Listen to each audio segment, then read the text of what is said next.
chat. I know. All right, what's up, guys? Kenneth, you're already in the chat. See you, bro. Thank you. Appreciate you. We're definitely here with Ellie Hiller, who I met on Instagram and we met through the Sevon show. So super fun. Surprise, surprise. I know, big shocker. Everyone's favorite, whether they admit it or not. You know, some people give him a hard time, but I'm like, I think it's the best media there is. Yeah. You can't help it. You try to pretend like you don't like it, but you know you like it. 100%.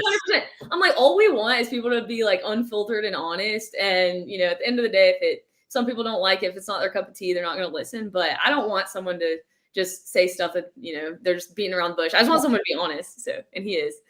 Yeah. So cool. Well, all right. So then since we're all like, you know, watchers of the Sevon podcast, let me ask you this, because this is something that I've always wanted to be able to ask. So like for me, I've got a bunch of tattoos all over, you know, my arms and shoulders. My wife does too. And then when she was pregnant, she had the big belly and whatever. Random people would just come up and like touch her belly or touch my tattoos or touch her. And it was people we didn't even know. Touch her tattoos? Oh, yeah. Yeah, girl. For sure. I've never heard of that. Yeah, they just will. They'll walk up and just be like, oh my God, that koi fish is so awesome, and just touch their tattoos. It touched my tattoo. And I'm just like, I don't know you. What is happening? People will do that. Like, I'm definitely not one of the most like jacked girls in CrossFit, but like people like will come up and like touch my arms like in the grocery store. And I'm like I'm not weird about it, but some people are. I'm just kind of like, okay, like I'm gonna roll with it so it's not awkward for us. But like it is a little awkward though. In your mind, you're like, this is awkward. But yeah. I get that you're trying to be a nice human being, I guess. Yeah. But also, I'm a girl in a grocery store. What is happening right now? Mm-hmm. Yeah. I mean, I take it as a compliment. I'm like, I like it, but some people are weird about it. My husband's probably like, what the heck? But I would assume. And I just like play it off. He's like, you need to not be so chill. I'm like, you're here. It's fine. Yeah, it's all good. Yeah. So did I read somewhere where you're an emergency room nurse? Yeah. So that's still in my Instagram bio. That's funny. Yes. So my background is emergency nursing. I worked in a level 1 trauma center down here in Birmingham, Alabama. So it's like you get the worst of the worst there. Like all of the worst traumas come to us. So I actually started in COVID. So like 2020, like right when everything hit was like the last 2 months of my nursing school. So didn't get a preceptorship, which is where you learn everything like on the job. Cause like literally the world shut down and they're like, students are just wasting resources. So get out. And then, so went straight into emergency room nursing after that. Every patient I had was, you know, a COVID patient, which made it kind of not fun because you get into emergency nursing for the cool traumas, you know? Yeah. And so I was only there about a year, a little over a year. And now I'm still in nursing, but not emergency nursing. But you found CrossFit before that. Cause from what I can see, you've done the open since 2016. Yeah. So that was when I was in high school. I graduated high school in 2016. And you mentioned basketball. I was going to play basketball in college, which is hilarious because I'm 5'1" and I'm really not. I was about to ask you, how tall are you?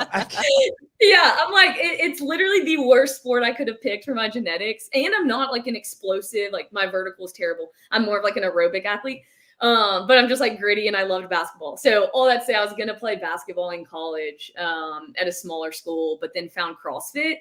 And I was like, I could either play 4 years in college, have no shot at going any further than that, obviously, or I could do CrossFit and I could do it until I'm 30 and compete, you know? So that was kind of why I got into it. When did you, oh my God, I have so many questions. Hold on. Let me like clear my brain by like showing you this. Corey Leonard got to work out next to Ellie at Southland Competitors Camp. She was pretty damn awesome, super friendly and chill. Oh, Corey's awesome. Ellie Watkins. Yeah. Shout out to Ellie. Hey, Buford. What's up, dude? Love it. But okay, so what CrossFit was so you could go into a later stage and still do CrossFit. When I think of something like that, I think of golf, right? Like I'll start golf, I'll be able to play that forever.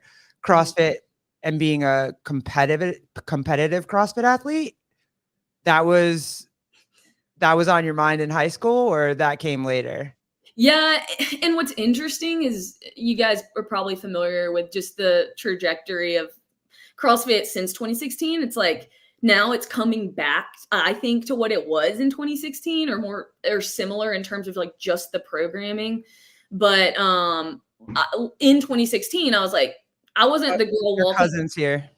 Oh my gosh, my actual cousin. No, he's actually my brother. My brother. Okay, all right. That's what I thought. That's why I let you on my Instagram. So I was like, oh, it's Andrew Hiller's sister. Cool. Here we go. Let's be honest. This is the reason y'all asked me on. It's because I'm Andrew Hiller's brother. Of course it is. Of course it is. But yeah. So, what was I saying? Oh, but I was talking about CrossFit in 2016. Yeah, the difference in programming. Yeah. I wasn't one of those girls that like walked into a CrossFit gym and was like, "Hey, I want to make it to the CrossFit Games." I just knew I could be like competitive even on like a local level. And with the programming being what it was then, like very CrossFit, not as like heavy and really heavy as it's been the past like 2 or 3 years. I knew I kind of could be competitive. I just didn't really tell anyone that. I just kind of wanted to try it out and see, and then no one would know really what my goals were and see how far I could make it. So yeah, and we can get into it later, but like my career in CrossFit has kind of been all over the place with like making it, some years not making it to semifinals, but a lot of it's just dependent on the programming because I'm kind of a biased athlete more towards the aerobic side. So that's what I heard. That's because we're also friends with Jen Gatz. Yeah, yes, she messaged me the other day. Yeah. Yeah, so she's great. She told us the same thing. She's like, "Oh, this girl's engine is like second to none." She said she worked out next to you, and it was just like she questioned if she was actually fit. I remember that workout. It was like a 20-minute AMRAP, and it was at an open prep camp. So it was one of the workouts that was more in my wheelhouse, but it was terrible. So when do you tell your husband that you are like, "Hey, I want to be a competitive athlete"? Like, what's that conversation like? Is he like, "What's happening right now? What's changing?" No, that's a good question because so I got married in college. I in 2016 when I started, I was going into college my freshman year, and so it was kind of like I just did whatever I wanted. I didn't really, not that I answered anyone now, but I just kind of could everything. At the end of the day, if I didn't make it, no one really cared, and if I made it, it was just me. But competed for about 3 years before I met my husband, and then I got married going into my senior year of college. I'm in Alabama. I love it. No, I love it. I love it. He knew what he was getting into. He knew what was about to happen to him. So that's cool. I love it. That's awesome. There's literally a thing at our college. I went to Sanford in Birmingham, which is not Stanford, but we don't have to correct that. But it's like a thing like ring by spring. Pretty much every girl gets a ring before they graduate in spring. Like it's honestly embarrassed. It's kind of crazy. We're weird down here.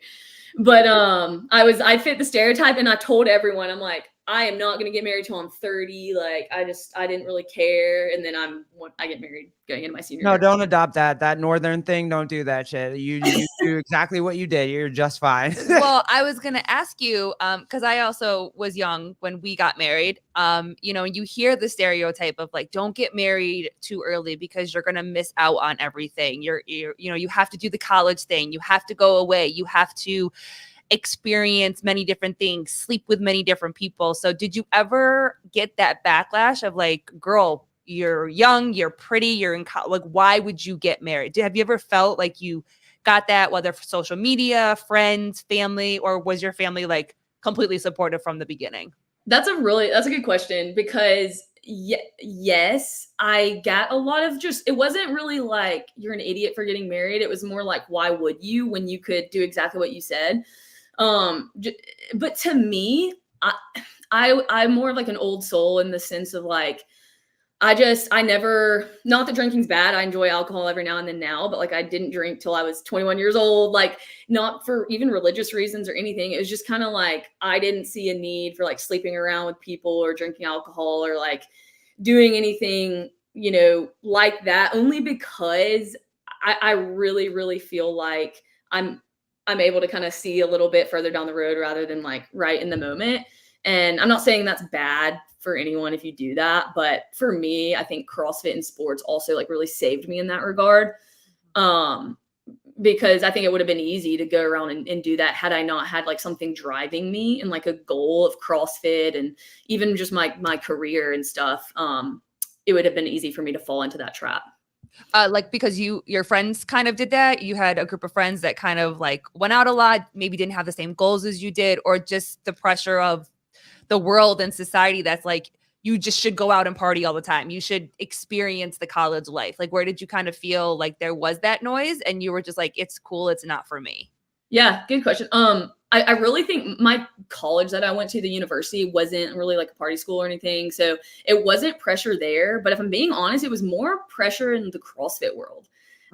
I really find that, and I don't know if y'all have experienced this, but we're a bunch of extreme personalities. And I think a lot of us, if we're honest, this addiction keeps us from other things that we could easily like go way too far with, whether it's, even Matt Fraser's story about drugs and how like he's now, in an amazing place and he was able to come out of a place of addiction. And I'm sure some people have experienced that with like alcohol and other things. Like, I'm sure there's a component of a personality there. And I think CrossFit has kind of saved me in that regard. But then at the same time, there's this culture of, in CrossFit, I guess we'd be lying if we didn't say there is like there is a lot of like promiscuity and I mean, you're around a bunch of attractive people all the time that are half naked. I mean, it's something that I think, and then like, being in a CrossFit gym as a single girl, it's probably, in college, like I think I had opportunities to do that,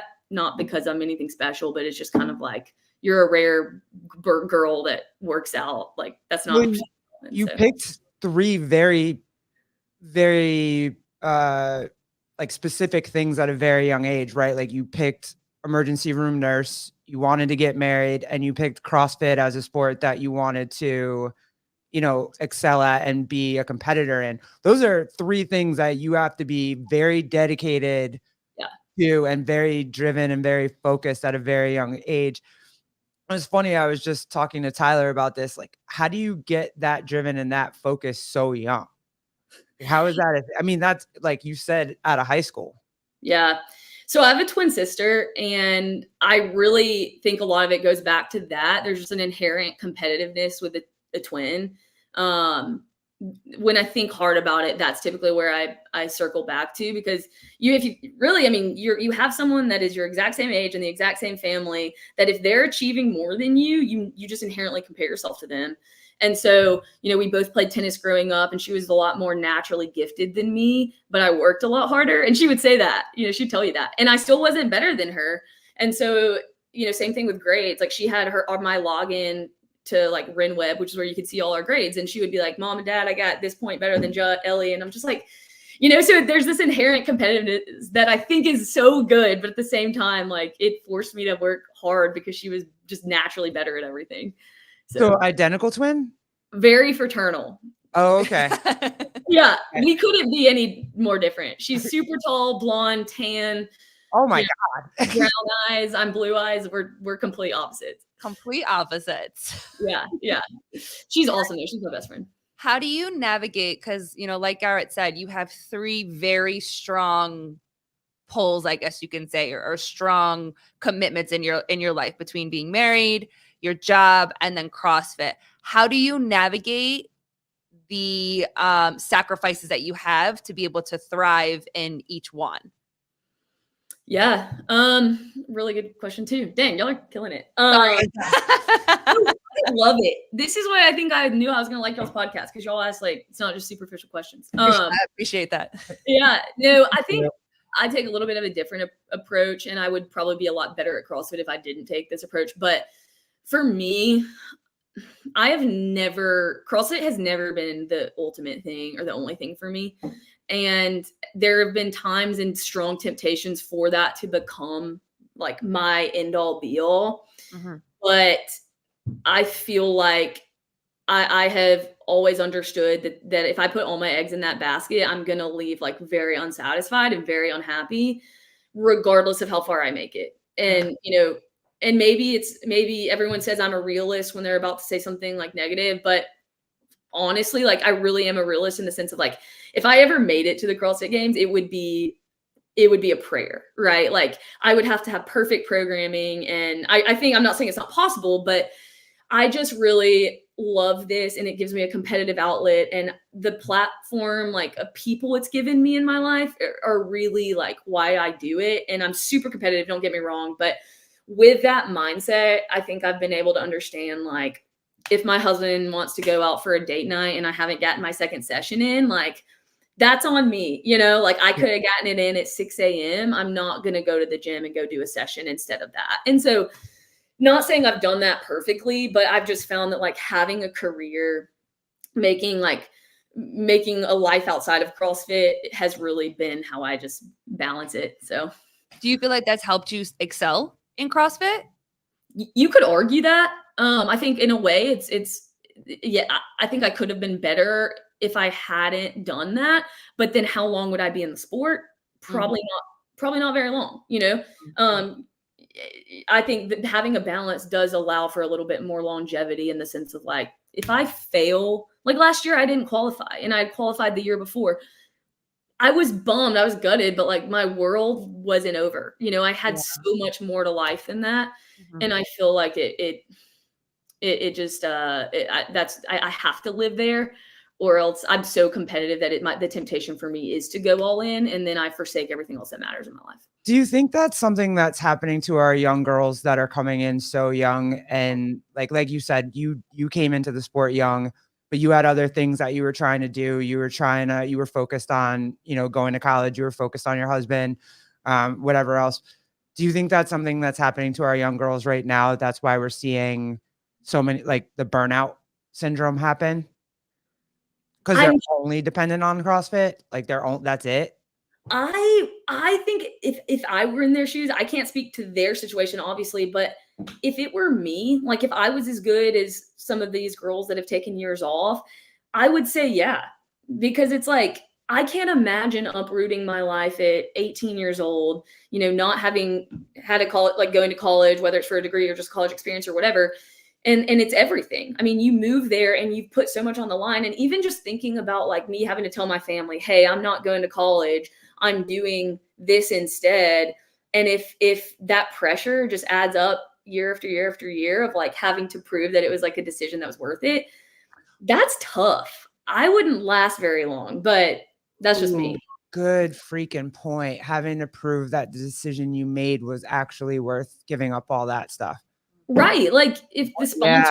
there, or even for the girls that it was worth it. Like I can name 3 right now. I'm not going to, but that it's like, Right. oh my, you're good enough. Like you've proven it that you're good enough. But I'm sure in their mind, it's like there's always something better. Like third place on the podium is still, you have to get second next year or you're going to be unsatisfied. And so, yeah, I would say I'm sure that's a big component. That's crazy. Yeah. That was a good one. I hadn't thought about that. I'm gonna have to dive deeper into that. All right, let's go. Let's get into it. All the fun that is the CrossFit Games season this year and all the drama that has unfolded. So this is your best open finish. Right? Yeah. You know why? There was no lift. I mean, I'm not gonna lie. I was like, so when they came out every week as they're like coming out and they're being announced, are you just sitting there like, nice? yeah. Is that the reaction? Is your husband and you and your coaches nice? Yeah, 100%. Like I'm like, oh, the first workout, like I think I got like top 10 in the world. I either got like 11th or top 10. I don't know, but I mean that's a perfect workout for me, like burpees and dumbbell snatches. So I was pumped about that one, and then the second one, I thought I was gonna do really really good on it because I love this long time domain, and my score was like it wasn't bad, but that was the 300-meter row, the deadlifts, and the double unders, right? Yes. Yeah. Love the time domain, but it ended up being more of it definitely wasn't a rowing workout, but I don't think it was it just wasn't my best. And then the last one, what was that? The gymnastics one? Yeah. Yeah. bar muscle ups and like It thrusters. was the 5 rounds, 10 thrusters, 10 chest to bar pull-ups, rest a minute, 5 rounds, 7 thrusters, weight goes up, and 7 bar muscle ups. Yeah, and I love, gymnastics, and so that was awesome too. And I thought they were going to do a heavy lift at the end of that, and when they didn't announce it, I was like, shoot, I think I can get top 20 in the world, which I got 25th, but it was close. So what happens after that? Like after it goes perfectly, every workout you wanted comes out, you're like, great, this is amazing. I'm top 30 in the world. What's your husband and what are your coaches saying now? Like, are they just, Yeah. are you just completely geared up now? Are you ready? So it's funny because to be honest, like I don't think I got that much fitter. It's in the past like 3 years, because truly, if there wasn't a lift in the other opens, I would have been up there. It's just that brings down my average. I've had like 3 or 4 top 10 finishes, whether it's in like quarterfinals or the open. And so like typically it's just that lift that skews my average. So I wasn't surprised that my aerobic capacity and my gymnastics landed me there without a lift. So it wasn't like anyone was shocked, we just knew it was like kind of perfect programming, but yeah. So I forgot what I was gonna say, but No, it's fine. So it's like, oh boy, here we go. Are you excited now for semifinals? Are you like, or the quarterfinals? Like, are you just, you know what I mean? Like, are you feeling confident? I felt really good. I've really worked on strength training for the past 4 years, primarily. That's pretty much all I've done in my training until right around quarterfinal time. Just knowing that's like my big gap. So I knew, all right, a lift is going to come in the quarterfinals, like something heavy, because nothing came in the open. And I mean, technically it did, but not really. It was a battery test. But I knew, like, going into quarterfinals, I was like, I'm at least the strongest I've ever been. So my placement is not going to be any worse than it's been in prior years, knowing I'm stronger.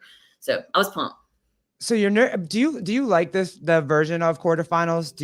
Because you were in the open back in like 2016, 2017, and then it was just you went to regionals or whatever. Do you Yeah. like this version better with the quarterfinals, or would you rather just be like straight from the open to semis?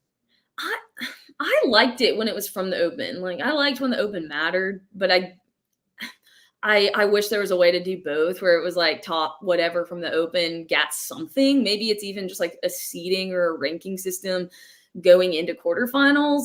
I just, or even I think Dave Castro, didn't he like allude to the fact that it's like maybe next year going to be like the first quarterfinal workout, the open? Yeah, something's coming that's going to be different. I did hear something like that too.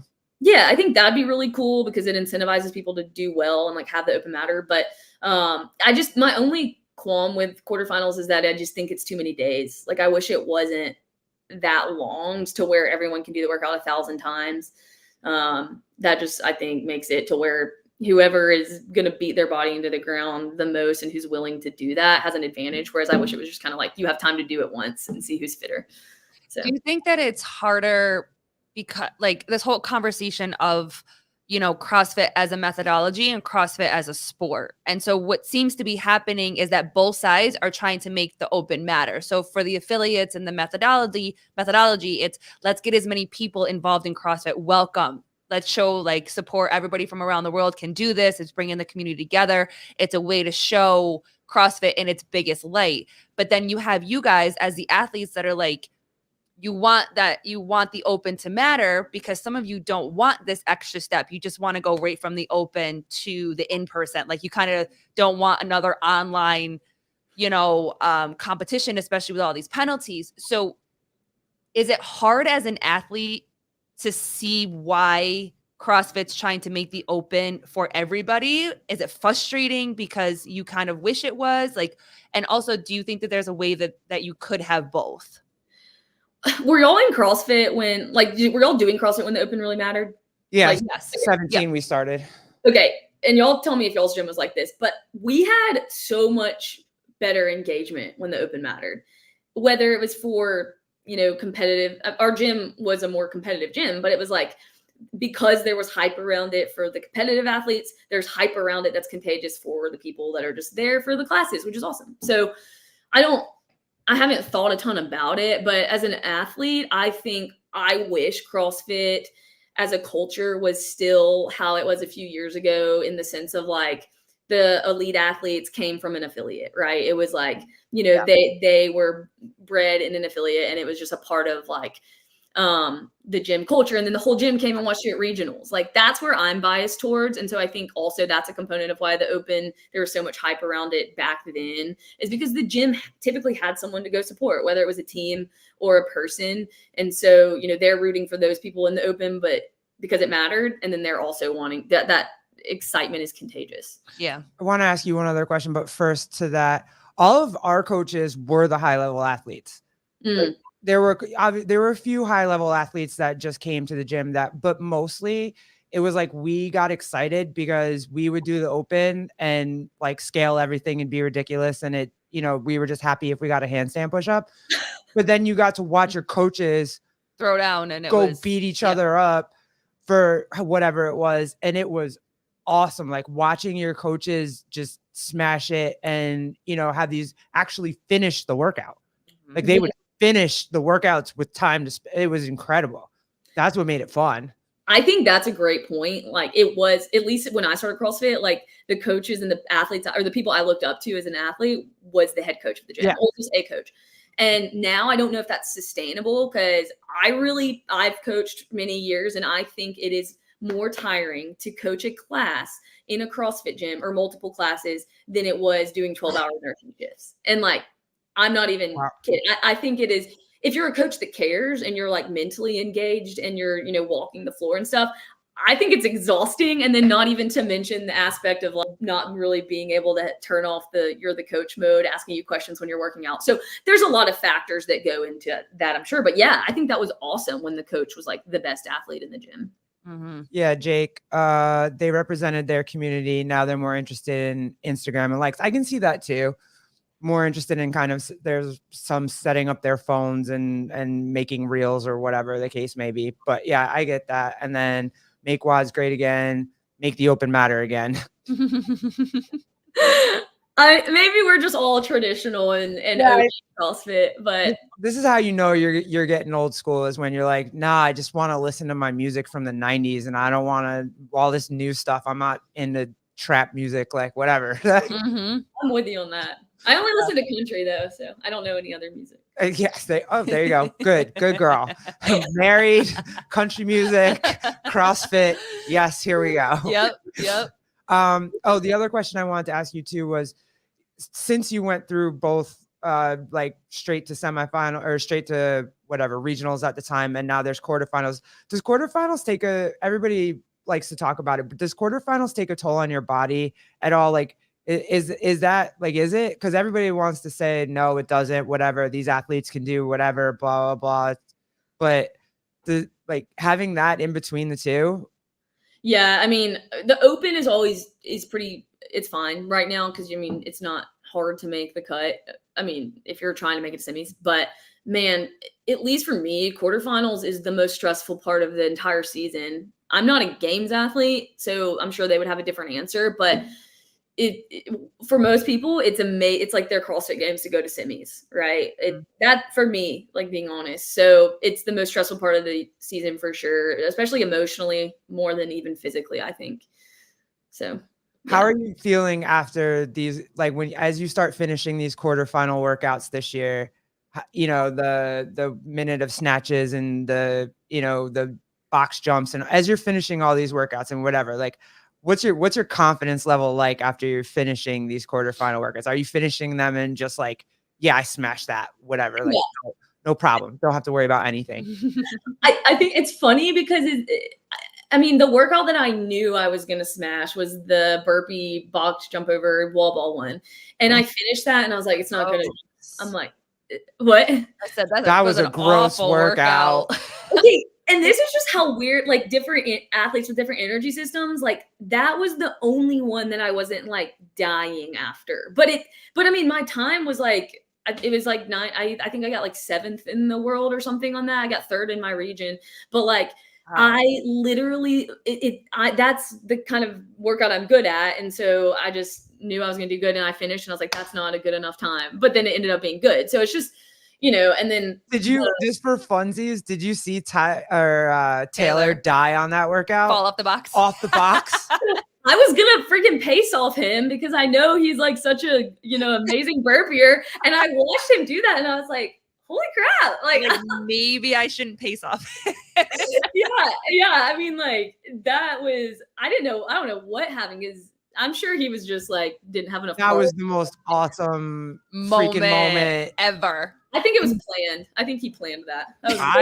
Did you see his face? I don't think he planned that. My boy was hurt. I don't even know if he was there. Yeah. Like the eyes were open, but nobody was home kind of thing. Hey, I mean, he got more publicity than whoever won that workook. So yeah.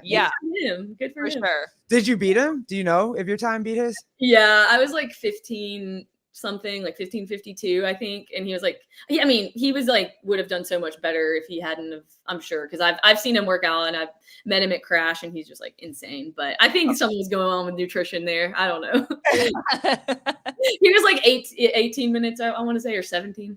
Well, that's the one where I was rooting for him. Like, come on, dude, win this. You can like win. Like, you will win this whole Taylor versus the world thing. Like, I was ready, and then I was like, oh. It felt like they all were fine. It's one of those workouts like you're fine, and then until you're not fine, and then you slowly saw each one. You're like, oh, they're not dying. okay. And then we thought that Taylor was farther along than he was, and then everyone's like, wait, what is happening? Like, what is happening? Everybody on Sevons, everybody was like, what is happening?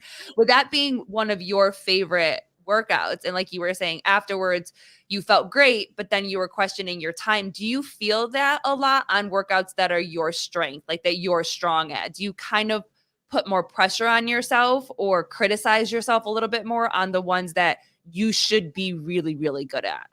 I think most athletes that know the workouts that they're gonna smash, you're the most nervous for those. Mm-hmm. Just your own expectations of showing up, and then your coach and whoever else is watching. So yeah, that one was just weird. I don't ever work out late at night. I hate working out late.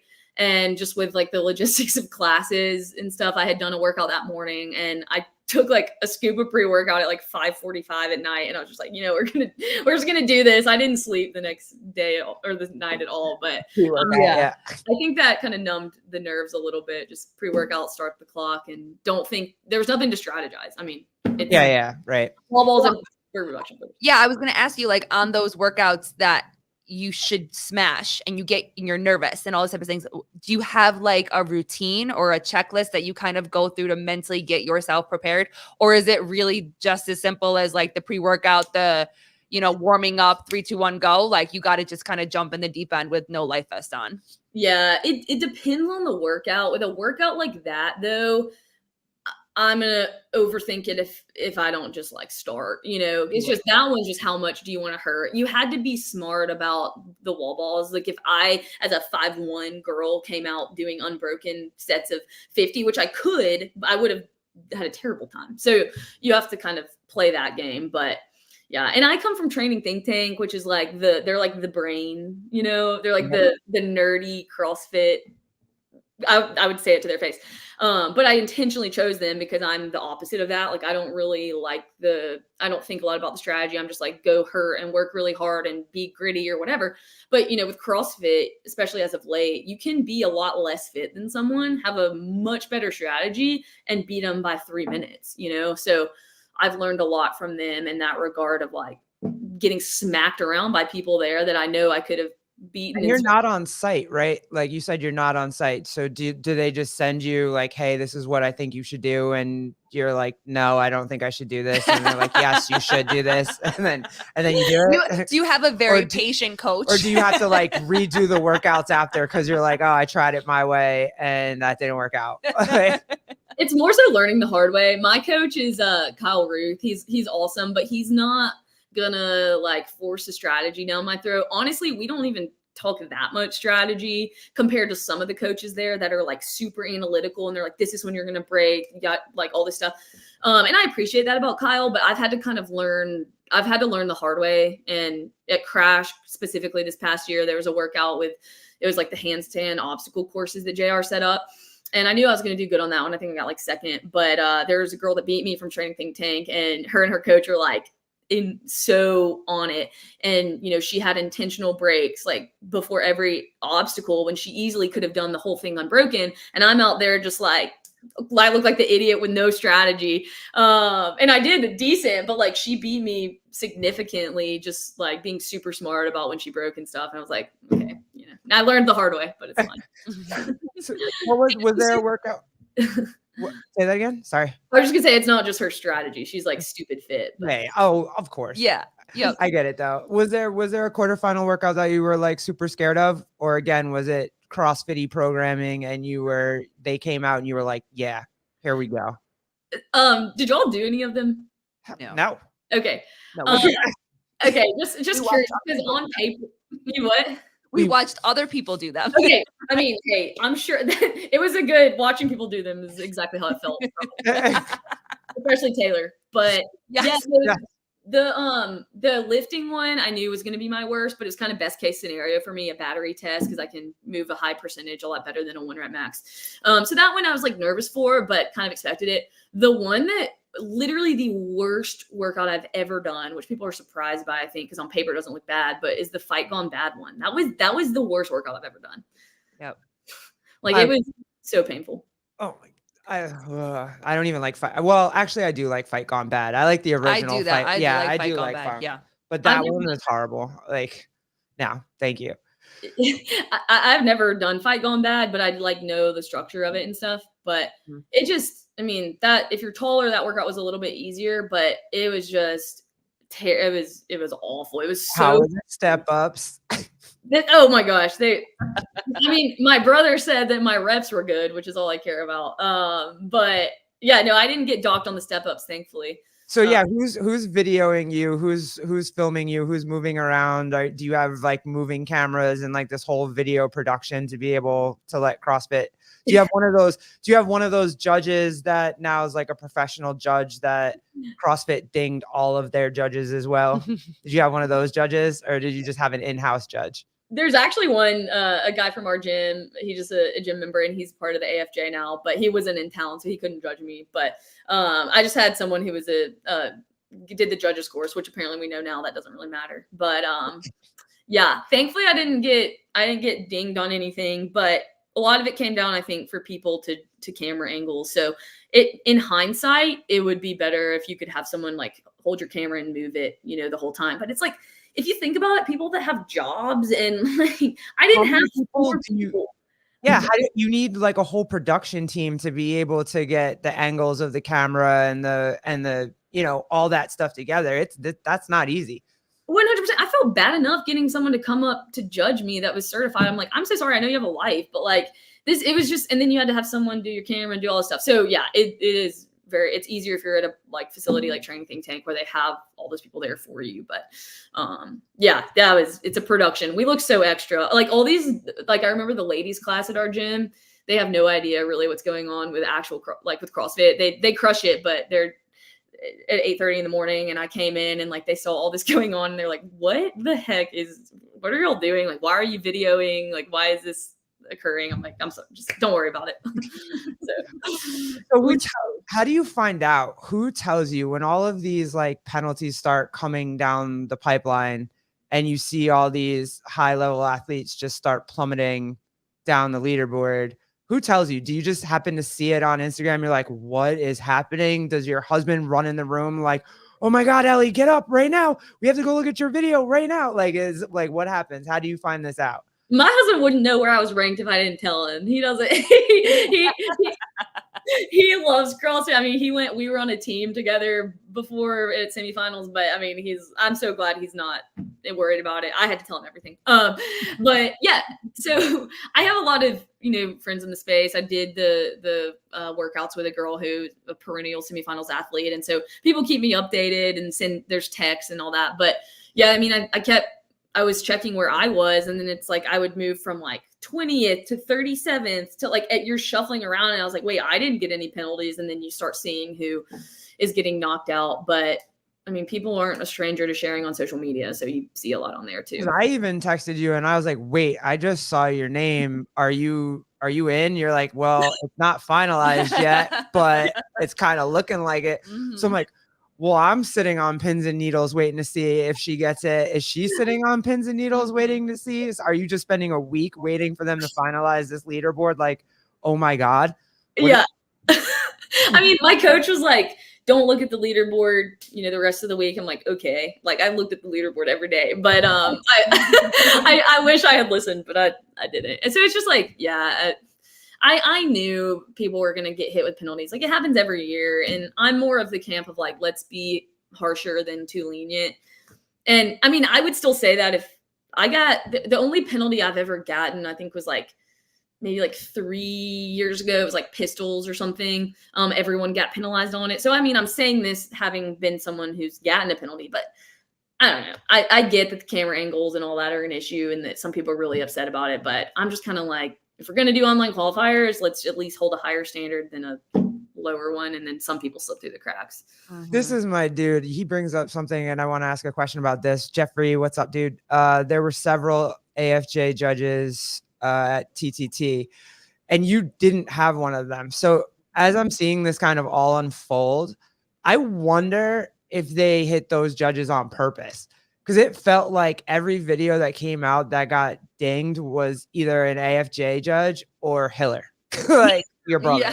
Yeah. Like your brother got in trouble and all the AFJ judges got in trouble. So I wonder if that was almost sort of like a message from CrossFit a little bit. Like I'm just putting on my conspiracy theory hat, but I don't know. What's the relationship between AFJ and CrossFit? Like, are they good? I don't know.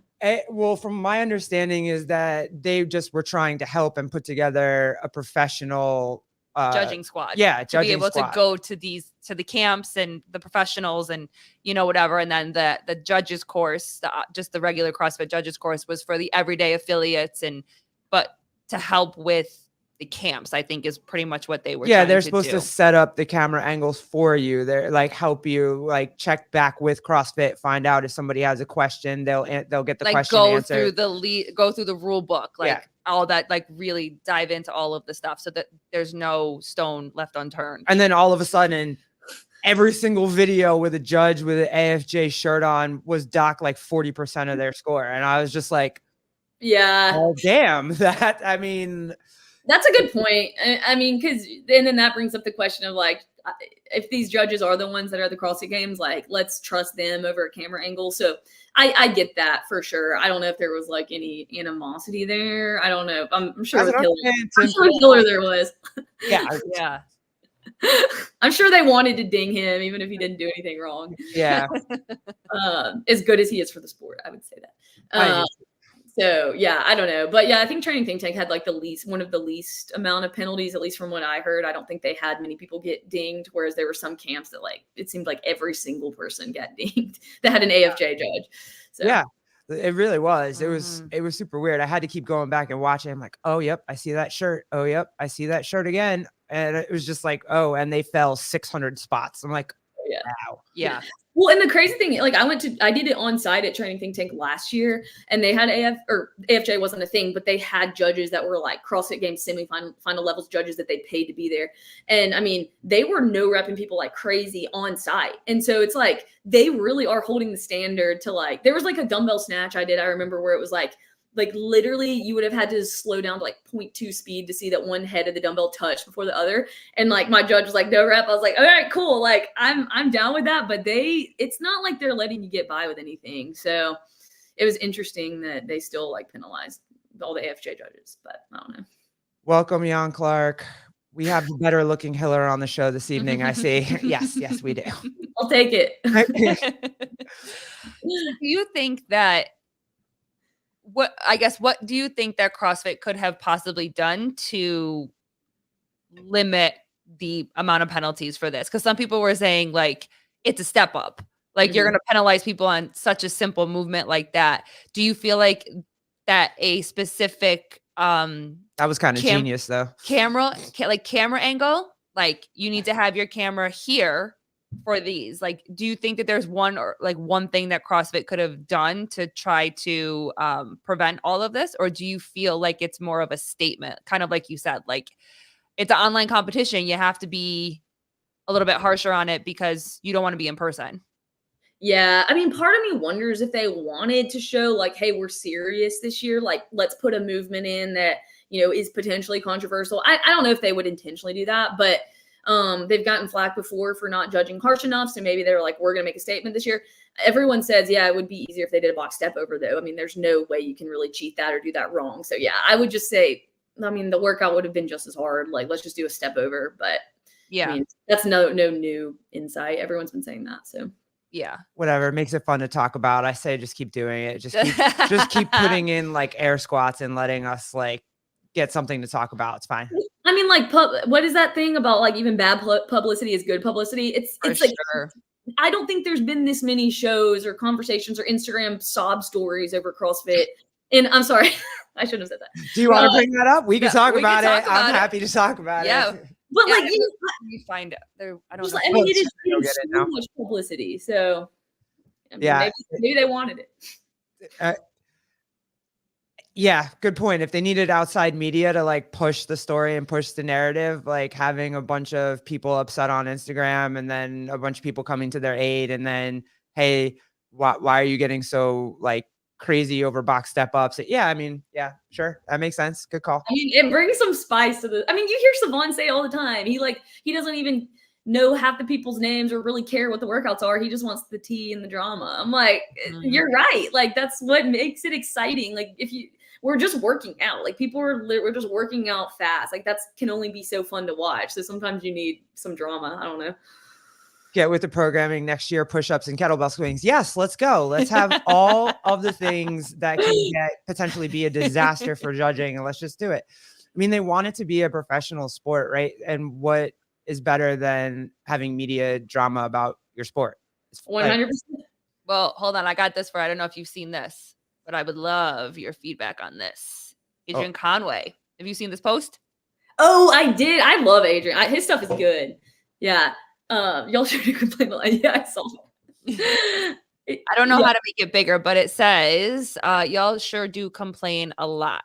Me to my CrossFit community at large. Y'all complain about programming when it's too hard for the masses, complain when it's too metabolic for the masses, complain when it ain't heavy enough, complain when it ain't light enough, complain when it's too easy, complain when the gymnastics are too complex. Yep. You complain about the judges. You complain when judging isn't strict enough. You complain when judging is too strict. Y'all complain not enough. Videos will be watched and judged, but you also complain if the sport got more expensive to pay to help hire more full-time staff for online judging. Y'all complain when standards are too strict. Y'all complain when standards are too vague. Damn, that's fire. Y'all are my favorite people. Y'all are my favorite humans. Also, can't stand you. Y'all. Yeah. That last line is so good. Yeah. But it's the truth, right? It is. Yeah. And I mean, duh, everyone has a bias. Like everyone's going to I literally said it earlier. I loved the open because there was not a strength event. And it's like with a sport like gymnastics, which is a subjective sport. I mean, you're getting a score based on what the judge thinks that you should get. I mean, there's always going to be people complaining out there, but I'm just more of the belief. It's like, I didn't make semis last year because I wasn't good enough, And it's like, if it comes down to the programming or because I'm upset over the programming, like I just need to get better so that I can qualify and that the programming doesn't matter. Like, I don't want to be subject to what Dave Castor is going to throw out. Like you see it every year. The people that are good enough always make it, give or take a few spots because they're not reliant on if it's gymnastics heavy or strength heavy or whatever. Like, yeah, there's a component of luck when it comes to like who's probably going to like where they're going to fall in the top 10. But I don't know. I just think it's silly that we complain as much as we do, but whatever. I just think it's very cool that you actually know who you are, right? Like, hey, if this big ass 1 rep max heavy barbell comes out and it's worth 100 points, you know what I mean? Like it's like, you're not afraid to say it. Yeah. You're not out here like, oh, I'm all the way well-rounded. I'm the best at every freaking thing. And when it comes out and you're like, no, if the programming lines up for me, yay, I'm going. Like, that's so refreshing on so many levels. I mean, everyone knows it anyway. I mean, everyone already knows, like, they know I'm not the strong one. But yeah, I think we as CrossFitters have gotten way softer. I'm not speaking for everyone, but if you go back and look at like, I just kind of how CrossFit was 10 years ago. It wasn't, I mean, I feel like it was a bunch of just really gritty individuals. Like you saw a lot of kind of the same people. There wasn't as much complaining, and maybe I'm for sure generalizing, but now that the sport is becoming more professional, I feel like that also with that comes a lot of complaining and all that. But Well, it's just you talked about it before, right? We're all kind of rebelling now. Now we're all kind of like, hey, we want the pukey shirt. Hey, we want the hey Chase, I want the pukey shirt. Just saying. Yes, you can have it. I didn't answer you in your comment underneath it, but yes, thanks, you can babe. get a pukey shirt. Appreciate I told you I'm gonna get a cult shirt, so I haven't gotten a cult shirt yet. But yeah, I think we're all rebelling now. I think we're all kind of going back to, because that's, I think, a little bit why we went to go boxing. We just needed to do something different. We needed to do something a little grittier. We needed, like, I got punched in the face by dudes for a little while. It was fun. It was a good time. They took it easy on me. It was very nice of them. And, it was like, you just needed something to feel a little bit more like, yeah, I'm tough, like whatever. And so now I think we're all kind of starting to rebel again, where it's like, no, we want to throw up after every workout, and whatever it is, whatever makes us that. It's also refreshing to hear that there's accountability that we need to take in our actions. Yes, you can agree that some camera angles, not your best look. Like it wasn't the best look, and being a little bit harsh on that particular movement. Okay, you can understand like, okay, why that movement all of a sudden, but you still also take accountability where you look at it forces you to take a step back and review your movement patterns, review your shit, look at yourself and say, listen, what did I do well? What can I learn from? And what's my next step? And I think what's hard sometimes is you constantly hear the blame outside of someone. And as people, we know the only thing that we can control is ourselves. I can only control myself. I can control what I say, how I show up, how I act, how I respond. And so if you're always looking for someone else to be in charge of all of those and, or blaming somebody else, then you're never going to be able to actually do the work to get better. So it's also very refreshing to hear that sense of accountability. Where do you think you kind of got that from?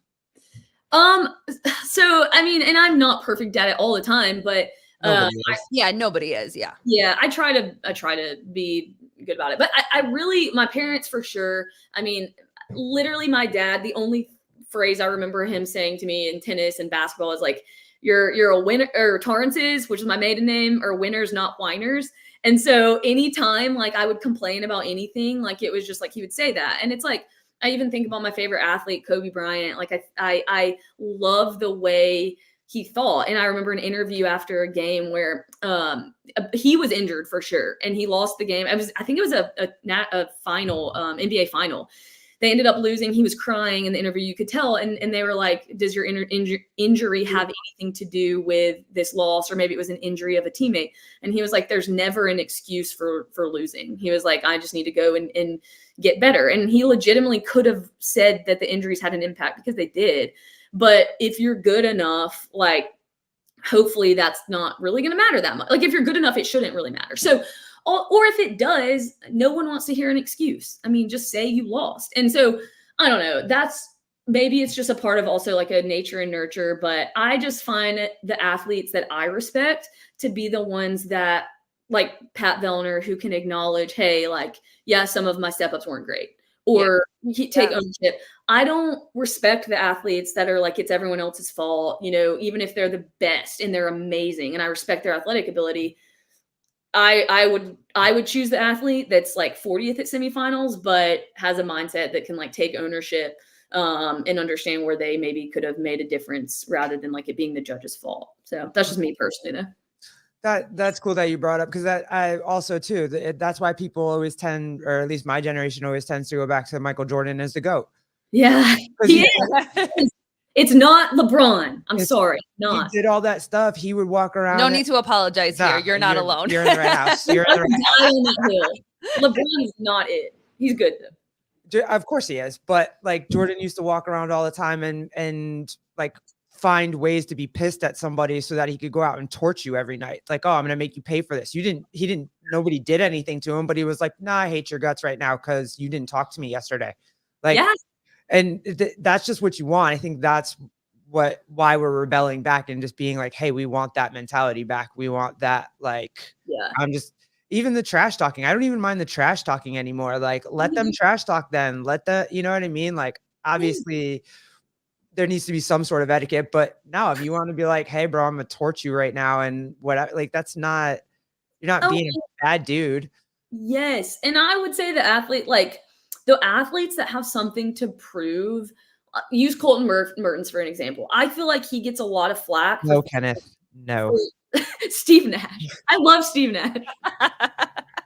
Rajon Rondo is the Yeah, yeah, right. Yeah. no one knows who he is. I do. Yeah. Yeah, I do. You're old school. Wait, how old are you? How do you even know who Rajon Rondo is? Yeah, I said his name wrong. I'm 26. Oh, okay. All right. All right. She was raised well. She was that's raised. why. Yeah, you have some good parents. Tell your parents I said good job. She was raised well. My dad introduced me to all the goats. Okay. All right. Yeah. Is he the one that wore the sweatband? Mhm. Yep. And he had all the good assists. That's why. Yeah. Yep. He was. Yeah. Celtics. Yes. Good. Okay. All right. See, I she like was you more raised and more. well, honey. Okay. She was I like raised your well. parents. Good job. Good job. Yeah, but no, I mean the ones that have something to prove, I think, are the ones that I think you'll really see like rise to the top, even if they're not the most gifted. Because if you have that, like someone's doubting me in the back of your mind, that's the best fuel. Like, you know, even though animosity probably isn't the thing that should be fueling you for forever. Right. I definitely wouldn't have worked as hard as I've worked if it weren't for people telling me like I'll never make it. And it's people that like me and they're not trying to say it. No one's ever that blunt, like you're never gonna make it. But you know, people that would kind of laugh or you know, you're not sure, you're never going to be strong enough. And I'm like, okay, and maybe I'll never be strong enough, but I'll bust my butt in making my average go up and crush the workouts that I'm going to do well in. And so, yeah, that's I think what fuels the people that, that doubters. Awesome. So where are we at now? Well, you're getting ready. You know, you're going to semifinals. Everything's feeling good. Nothing hurting. Nothing. I know you don't want to just say it. Say no. Nothing's hurting. I'm fine. No, I feel great. No, I really do. It's cute. I'm in the East, so we have you have this big field. Yeah, big field, and then a really long time to test the same workouts. So, yeah, it's just going to be a lot of the same stuff, which is good because you have time to refine it. But yeah, it's going to be interesting doing the same things for 4 weeks. Do you just do like pieces of every workout, or will you actually run through the entire workout? Yeah. I'll definitely run through the whole workout, hopefully like more than once, but I like to do a lot of intervals of variations of the workouts and then do a little bit more volume than the actual workout, just to kind of accumulate to that volume. And then when you actually do the workout, you're like, oh, instead of the 18 legless row climbs that I've been doing, it's only 14. So, which is a lot anyway. But. So you do like you do like lots. You like knowing the workouts pretty early and then being able to work on them, or are you kind of like it's too early to know because then you kind of obsess about it and overthink about it? Yeah, I don't think I really ever think about it. I just would rather it be like, let's see who is the most adaptable and athletic and can just do it. But you know, it's fine knowing them before. Because I'm not strategy queen, I think it's not my favorite to know them this long. Would you ever want CrossFit to do I think people have talked about this before, like ever do an event where you know nothing and you just show up and do it? That would be so cool. I mean, it goes back to the roots, kind of like what we've been saying, like the unknown and unknowable. And like one of my favorite events, and it wasn't any rocket science behind it, but it was chaos. That was one of my favorite events at the games ever because literally you walked out on the field, there was a bunch of stuff. But the beauty of CrossFit is that a box can represent 100 different things. Yeah. Like they could have ran out dumbbells while you were doing 3 stations before, and then it's step ups. That would have been awesome. They could have made you do the bigger box jump overs or whatever, and then made you take off one of the boxes. Right? Like there's so many things that you could have done. You just had to be able to adapt. Yeah. One of my favorite events of all times.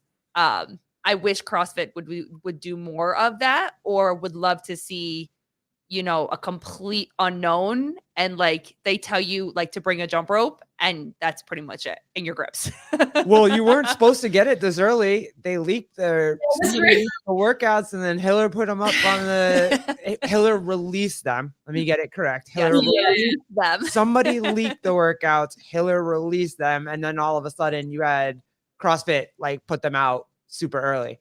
Yeah. So, I mean, it's fun to watch people blow up, right? Like we're like Taylor, for example, like that was so entertaining. And when people know the workouts for a long period of time, you're not going to see people blow up because they've strategized and they know what they need to do. But I mean, if you even think about it, if they had released that legless rope climb Echo bike with the box jump overs and stuff, that's like 7 rounds.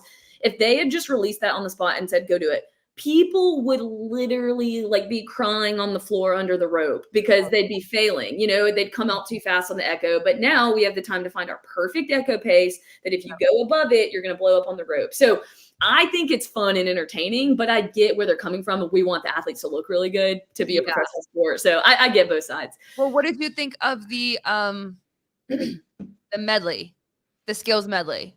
With the jump ropes and the crossovers and all that type of stuff. What did you think about that? Because there was a lot of, I guess, controversy around that because that was one of the ones where it was last minute and many people couldn't do that. Did you They also said that one was leaked too, though, because everybody came out with the freaking beaded jump ropes and had no, like, how did you know to have a beaded jump rope? What games athlete has a beaded jump rope? So that's like, true. So as a fan, what are your thoughts? And then as an athlete, what are your thoughts on like a workout like that? Yeah, I think it's different when it's a skill versus a workout like chaos, where it's like, you know, there's really no skill you have to acquire. Yeah. So I think it's more fun to watch like the workouts like chaos that are unknown.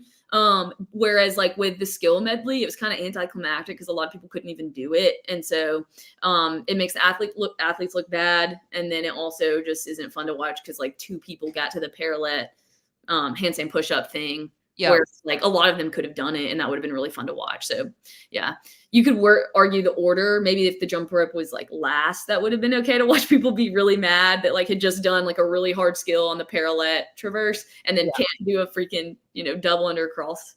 So I wasn't a huge fan of that, but I loved it. I loved watching everybody fail. I had no problems with it at all. I was in my house dying laughing. I mean, those 75 single unders unbroken, so great. And we all are like, this is warm up. This is what we feel like. This is a warm up. Like, this is part of warm up that you do for double unders, and you know what I mean. And so it was so interesting to see. But also the strategies, like you said, you had some people that did the double foot, and then you had the ones that did the run, and people are like, why are they running?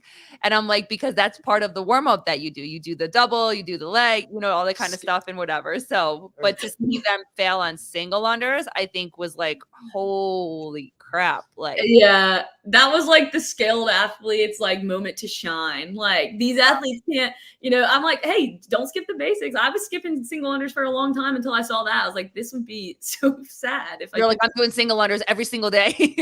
Yeah. Every workout. That was whether they're in the workout or not. That was the one moment of like my armchair coaching that I'm just sitting there like, oh my God, I could do this blindfolded. What is happening? Like it was one of my greatest moments ever because I could just talk shit the entire time. It's like I did this for like 5 minutes yesterday. What are you talking about? Like I love it. That's awesome. But before we go, I do want to get this. You said this before, and I have to know this. What is it like being on a team with your husband?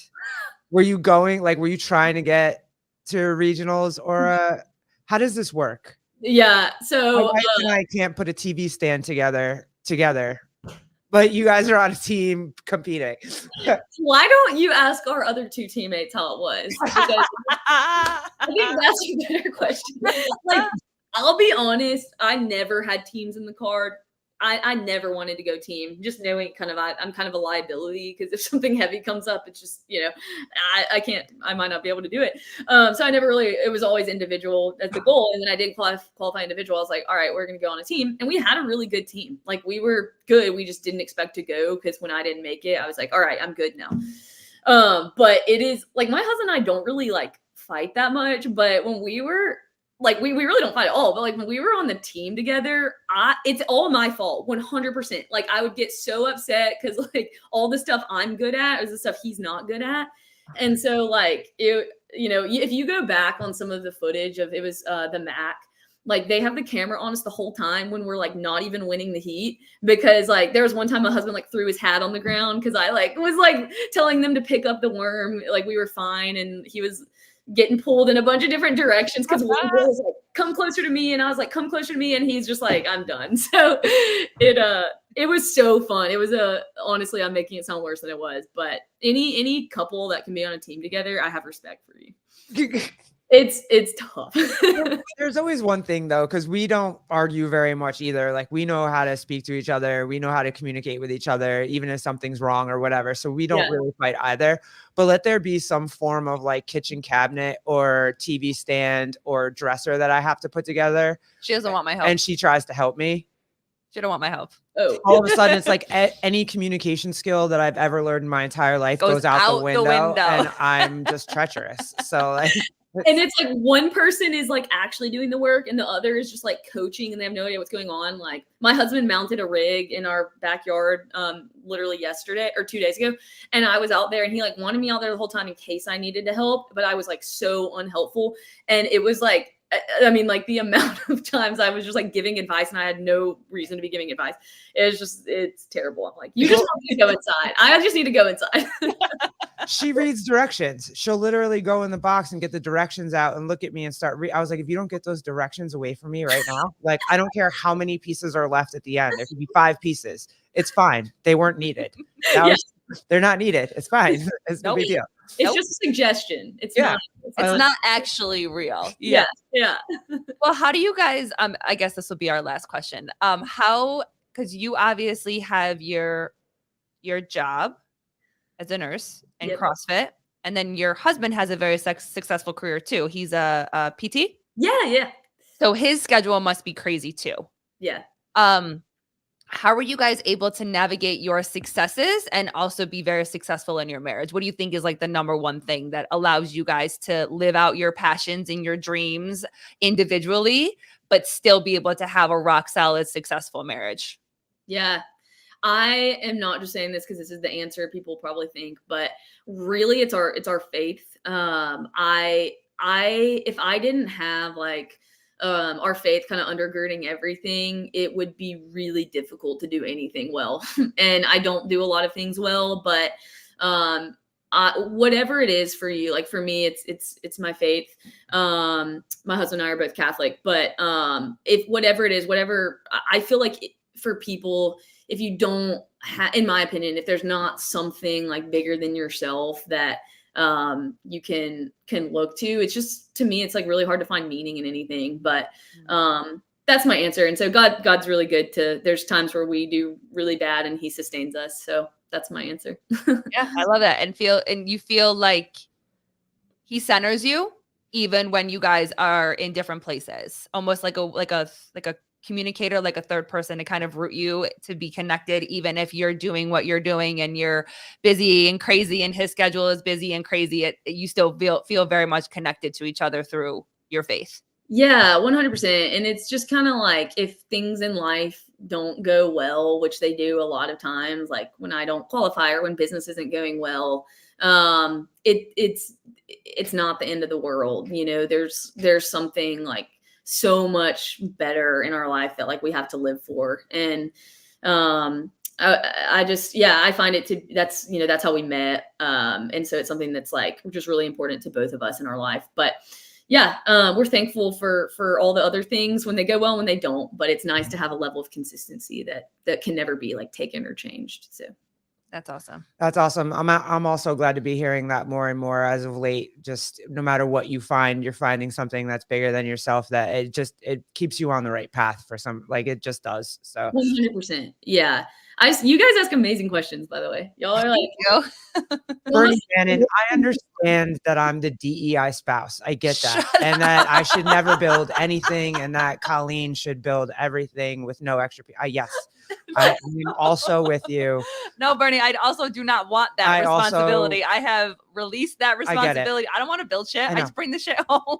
No extra pieces. No extra piece. Yeah, I get it. I understand it, which is why our TV stand is built backwards. That's fine. That's not a big deal. not the new one. No, the new one's the good. old one was. The old one was the top. The top was actually upside down. Yeah, sure was. Or one side was. It was weird. I was like, why are these stickers out on this side but not on this side? It's because it was flipped on the other side. I get but it took us years to even realize it, so it's cool. I understand my place. I am a woman and the DEI hire, so we got a man to build the last couple things in our house. So now everything's fine. We're all good. I'm not ashamed of it. Manly things.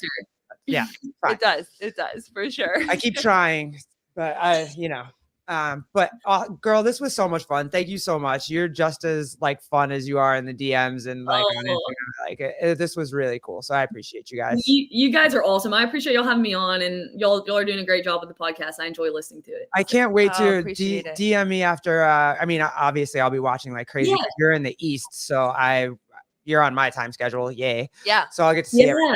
But would definitely love to catch you afterwards and just get an insight and see how you did and how you felt and whatever. So let us know. We'll be following you, but let us know when you're home and settled, and we can do this again and be able to kind of follow up with what you're doing and how you're feeling. So good luck. You're gonna crush it, and we can't wait to see you and support you.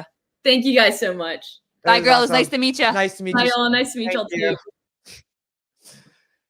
All right, that was so fun. That was fire. Yeah. Oh my God, she is so chill. Listen, you meet people on Savon's podcast, and they're chill ass people. Like, I'm sorry, they just are, and I'm okay with that. And I love being able to talk to people that it's the accountability, it's the looking within, it's taking the accountability of it is what it is, and I can only do the work that I can on myself to be able to be where I am. And so hearing that as an athlete and as a person, and she's young, and she's got her shit together, and it was really, really cool to meet her. I'll be excited to watch her and see what she does with her platform and where she goes and all that. So that was really fun. Thanks guys for hanging out with us. Appreciate you. I saw Sarah Cooper in there somewhere. Jan, I'll talk to you soon, Jan.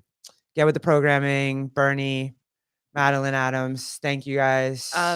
Well, do you want to share? Because people can kind of see it in the background. Do you want to make an official announcement, or do you want them to wait? Oh, what? Wait, what? For what? No, I'll talk about it later. I'll show stuff later. Okay. If you saw it, you saw it. If you don't, you don't. Sorry. Bye. All right. Bye, guys.